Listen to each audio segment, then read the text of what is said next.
So I have a lechuza story time that actually happened to my uncle. If this is the type of content that you're into, feel free to follow me along. I post practically every day, for the most part. So my uncle grew up on a farm in a very small town located in Colombia. I'll put the name right here.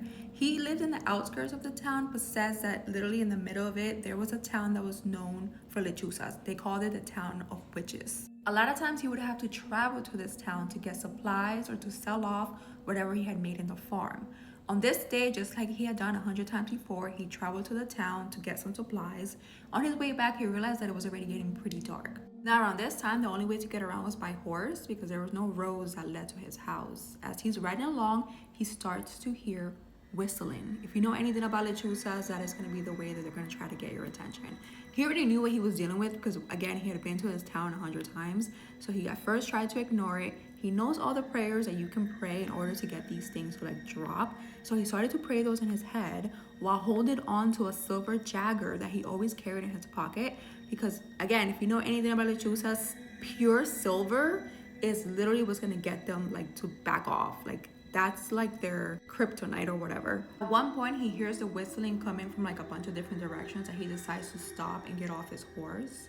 As he gets off his horse, he looks over and sees this giant bird just appear out of nowhere and stand in front of him. He then starts to recite those prayers out loud, grabs that silver jagger and slams it down on the ground. The minute he does this, the lechuza falls to her knees. He then walks over and starts taking the feathers of the top of her head. The minute he starts to do this, she starts to scream, telling him to leave her alone, that she won't mess with him anymore, to just let her go, let her go, let her go. He tells her, no, I'm not gonna let you go because the whole way home, you have been following me. Tomorrow, I'll know exactly who you are. So he literally took all the feathers off her head and then let her go. The next day when he went back to the town, the town of witches, he went searching around. It was a small town, it wasn't a big town. He came across a woman that was wearing a wrap around her head.